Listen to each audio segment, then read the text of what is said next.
Jangan lupa like and subrek ya guys. Selamat mendengarkan. Sosok manusia yang menyala terbang melintasi cakrawala dan tiba-tiba berhenti di udara beberapa saat kemudian. Api putih tebal di tubuhnya juga berangsur-angsur menghilang. Setelah nyala api benar-benar lenyap, wajah lembut dan tampan seorang pemuda terungkap. Mata hitam pemuda itu berkedip lembut saat dia memiringkan kepalanya ke belakang. Perubahan di matanya dengan cepat menarik diri dan kelicikan serta vitalitas seorang pemuda menggantikannya. Guru, barusan apa yang terjadi? Xiao Yan dengan lembut memutar lehernya, mengatupkan alisnya dan dengan lembut bertanya. Pertanyaannya tentu saja tentang mengapa serangan pasti Yao Lao sebelumnya tiba-tiba hancur.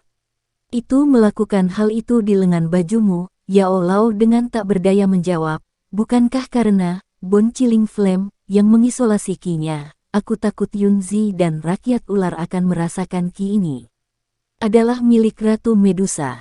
Itu dia. Mendengar ini, Xiao Yan terdiam sejenak. Telapak tangannya menjulur ke lengan bajunya dan dengan hati-hati menarik ular kecil 7 warna, yang seluruh tubuhnya hangat seperti batu giok. Dia meletakkannya di telapak tangannya dan menatap dengan saksama. Merasakan fokus Xiao Yan, ular kecil 7 warna juga mengangkat kepala kecilnya tinggi-tinggi. Dia mengedipkan matanya yang berwarna ungu pucat yang dipenuhi dengan spiritualitas. Membuka mulut ularnya, dia dengan lembut mengulurkan lidah ularnya yang sepertinya ingin menjilat wajah Xiao Yan. Memiringkan kepalanya sedikit untuk menghindari tindakan nakal makhluk kecil ini, Xiao Yan tersenyum dan segera bertanya dengan suara lembut tapi agak serius, Guru, menurutmu dia sudah mendapatkan kembali ingatan Ratu Medusa? Kurasa tidak. Jika dia mendapatkan kembali ingatannya, Ratu Medusa tidak akan tinggal di sisimu mengingat karakternya yang angkuh dan kasar. Kupikir, mungkin itu karena aku berniat membunuh 5 doang dari rakyat ular barusan yang menyebabkan Ratu Medusa untuk sementara menerobos batas 7 warna surga menelan piton. Melihat cara 7 warna surga menelan piton saat ini, saya pikir roh Ratu Medusa sekali lagi ditekan. Yao Lao menyuarakan pikirannya. Xiao Yan menghela nafas lembut. Telapak tangannya dengan lembut mengusap kepala Heaven Swallowing Python dan dia tersenyum pahit saat dia bergumam, benda kecil ini benar-benar bom waktu. Sulit untuk mengatakan kapan Ratu Medusa akan muncul lagi darinya. Dulu, aku sudah memberitahumu ini, tapi kamu masih bersikeras untuk tetap di sisimu. Yao Lao tertawa terbahak-bahak. Xiao Yan mengusap kepalanya dan menatap ke arah surga menelan piton yang lucu sebelum berkata tanpa daya, salahkan itu pada daya tarik yang sangat besar yang dimiliki makhluk kecil ini, aku harap ia dapat terus menekan roh Ratu Medusa. Mengambil sebotol Amethyst Winged Lion Bird Essence dari cincin penyimpanan, Xiao Yan menjatuhkan beberapa tetesnya ke Heaven Swallowing Python. Makhluk kecil itu kemudian mengulurkan lidah ularnya dengan puas sebelum dengan malas masuk ke lengan baju Xiao Yan. Setelah menenangkan Heaven Swallowing Python, tatapan Xiao Yan menyapu gurun di bawahnya dan secara bertahap turun dari jarak tertentu di tempat tertentu. Dia menundukkan kepalanya dan menatap pasir kuning di bawah kakinya saat dia berkata dengan lembut, ini harus menjadi tempatnya. Telapak tangan Xiao Yan perlahan terbuka, mengarah ke gundukan pasir dan sedikit tenang. Kekuatan hisap yang sangat besar tiba-tiba melonjak dari telapak tangannya. Di bawah kekuatan hisap, pasir kuning di area di bawahnya tiba-tiba menyerbu ke langit. Saat pasir kuning dihilangkan, lubang hitam pekat yang sedalam beberapa meter tiba-tiba muncul di bawahnya. Tempat duduk teratai berwarna hijau yang memancarkan cahaya redup tergantung di dalam lubang. Melihat api inti teratai hijau, benar-benar aman, Xiao Yan menghela nafas lega. Tangannya memberi isyarat dan teratai hijau segera berubah menjadi lampu hijau yang melesat ke arah telapak tangan Xiao Yan. Xiao Yan membawa kursi teratai hijau di tangannya dan mengamati nyala api kecil berwarna hijau yang terus membumbung tinggi dengan tatapan yang agak memabukkan dengan cahaya panas. Ayo pergi ke bagian luar gurun. Tempat itu seharusnya sedikit lebih aman. Setelah itu, temukan tempat yang tenang dan telan api surgawi. Tampak memahami keinginan untuk api surgawi di hati Xiao Yan, Yao Lao segera menyarankan. Baik, Xiao Yan menganggukkan kepalanya dengan serius. Dia mengambil pil pemulihan energi dari cincin penyimpanan dan melemparkannya ke mulutnya. Dengan gerakan mengunyah, dia menelannya ke dalam tubuhnya. Dia kemudian membawa kursi teratai hijau dan mulai terbang gila-gilaan menuju daerah luar gurun.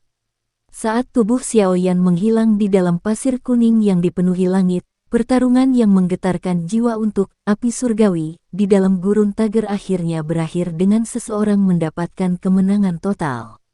Setelah terbang selama hampir setengah hari dan mengonsumsi 13 pil pemulihan energi di sepanjang jalan, Xiao Yan akhirnya dan secara bertahap tiba di daerah luar gurun tagar. Arah yang Xiao Yan tuju saat ini adalah menuju wilayah di peta yang paling jarang penduduknya karena dia membutuhkan tempat yang sangat terisolasi. Ketika panas matahari di langit berangsur-angsur terbenam dan benar-benar jatuh di bawah cakrawala, akhirnya ada beberapa rerumputan layu yang muncul di pasir kuning yang monoton. Dia terbang untuk beberapa waktu lagi dan warna hijau segar sekali lagi muncul di pandangannya. Di cakrawala yang jauh, puncak kecil gunung yang megah mulai berangsur-angsur muncul. Setelah melihat penampakan puncak gunung, Xiao Yan, yang telah menempuh jarak jauh sepanjang hari, akhirnya menghela nafas panjang saat dia mengayunkan lengannya yang mati rasa. Sayap awan ungu yang muncul dan menghilang karena kelelahan Doki sekali lagi menjadi jauh lebih aktif. Xiao Yan mengepakkan sayapnya, berubah menjadi cahaya hitam dan menembak langsung ke Gunung Agung di kejauhan. 10 menit kemudian, Xiao Yan turun di kaki gunung, meniup awan debu. Saat ini, jubah hitam di sekujur tubuhnya ditutupi lapisan pasir kuning kecil. Dia menyeka keringat yang bercampur pasir dari kepalanya. Setelah lengan bajunya secara acak menyeka wajahnya, dia akhirnya benar-benar mengacaukannya dan akhirnya tampak sangat ceroboh. Setelah dia mendarat, ekspresi Xiao Yan agak pucat dan serius.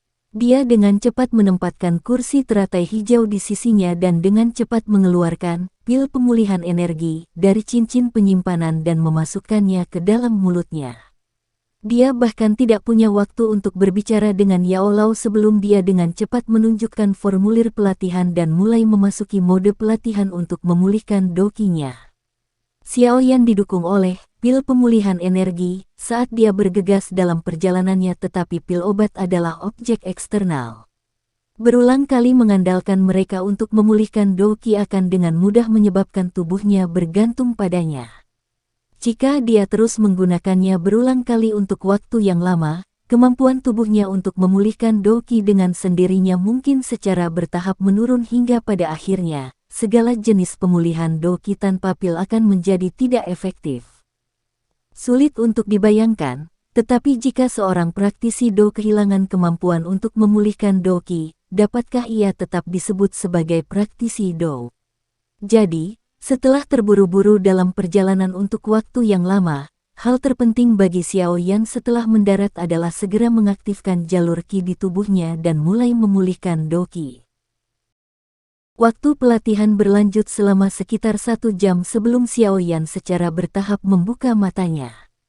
Dia menghembuskan nafas vekulen yang agak kuning. Setelah memutar ototnya yang agak mati rasa, dia tersenyum pahit dan berkata, meskipun Flame Mantra saat ini telah berevolusi ke level Huang Tengah setelah menelan Flame Ungu, itu masih metode Qi kelas Huang.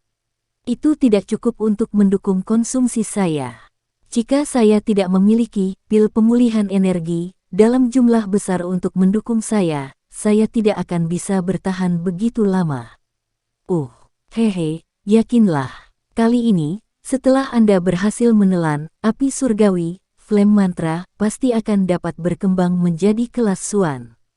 Ketika saatnya tiba, kamu dengan metode Qi kelas Xuan harus mampu melampaui sebagian besar orang kuat dengan tingkat metode Qi yang sama, Yao Lao menghibur sambil menyeringai. Semoga, aku akan melakukan yang terbaik. Memiringkan kepalanya, Xiao Yan menatap kursi teratai hijau yang indah di tanah dan dengan erat mengerutkan bibirnya. Keras kepala sedikit merembes keluar dari bibir yang ditekan dengan kuat itu. Xiao Yan tidak memiliki keraguan sedikit pun tentang energi yang terkandung dalam api surgawi. Meskipun evolusi metode Qi di seluruh kelas membutuhkan jumlah energi yang menakutkan yang lebih dari 10 kali lipat antara level seperti Doze dan Doshi, Xiao Yan percaya bahwa api inti teratai hijau pasti memiliki energi yang menakutkan ini. Jika tidak, itu tidak memiliki kualifikasi untuk menyebabkan banyak orang kuat di benua itu sujud padanya. Setelah menghirup udara segar pegunungan, Xiao Yan mengangkat kursi teratai hijau dan meletakkannya di depannya. Matanya menatap tajam ke kumpulan bibit api berwarna hijau di tengah teratai yang dibanjiri spiritualitas. Sedikit kepuasan dan kepahitan melintas di wajahnya. 2 tahun lalu, ketika dia baru saja menerima gulungan hitam misterius itu, dia mengerti di suatu tempat jauh di dalam hatinya bahwa mencari api surgawi akan menjadi misi seumur hidupnya. Hanya dengan berulang kali menelan api surgawi, dia bisa secara bertahap melangkah menuju puncak. Jika dia ingin berdiri di puncak pagoda emas benua dan mengabaikan segalanya, dia harus berusaha keras. Dalam 2 tahun, Xiao Yan tampaknya telah berjalan melewati setengah kekaisaran magia untuk mendapatkan api surgawi. Saat itu, di dunia magma bawah tanah, sulit untuk membayangkan betapa bersemangatnya Xiao Yan di dalam hatinya ketika dia mengetahui bahwa ada hadiah api surgawi. Namun, ketika dia hanya mendapatkan teratai hijau kosong setelah bertarung sampai hampir mati dengan ular roh api berkepala 2 itu beberapa kali, dia putus asa, tetapi dia masih tidak memilih untuk menyerah. Karena itu, dia yang gigih membuat tindakan berikut yang akan menyebabkan siapapun yang mendengar tentang mereka merasa bahwa Xiao Yan sudah gila. Hanya dengan kekuatan Doshi, dia memasuki gurun terpencil sendirian dan menyerbu ke dalam wilayah ras Snake People yang dipandang manusia sebagai tempat terlarang. Dia melakukan semua ini sendiri. Selama perjalanannya ke gurun, dia telah menari di atas sabit dewa kematian namun berhasil menghindari bilahnya yang akan mengambil jiwanya. Karena keberanian dan usahanya, pemuda yang beruntung itu menjadi pemenang terbesar dari permainan api surgawi, di mana bahkan Dowling hanya bisa berdiri di samping dan menonton. Xiao Yan telah bekerja keras selama 3 tahun untuk mendapatkan bibit api kecil berwarna hijau ini. Hari ini, dia akhirnya mendapatkan apa yang dia inginkan saat dia memeluknya di dadanya. Ini adalah pahala kemenangan yang menjadi miliknya. Perlahan mengangkat kepalanya, Xiao Yan menatap bulan sabit di langit dan secara bertahap melebarkan mulutnya. Sesaat kemudian, raungan lembut muda dan agak serak yang membawa kebahagiaan tak terkendali bergema di seluruh langit di atas gunung. Cincin hitam gelap itu bergetar sedikit dan tubuh Yao Lao tiba-tiba muncul di belakang Xiao Yan.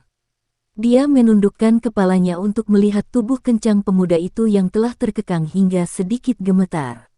Kelegaan dan kelembutan melintas di matanya yang tua keruh itu. Selama 2 tahun, dia telah menemani Xiao Yan, mengamati pertumbuhannya, mengamati usahanya dan mengamati bagaimana dia berkali-kali melewati batasnya dalam pertempuran dan pelatihan. Usahanya selama 2 tahun akhirnya membuahkan hasil.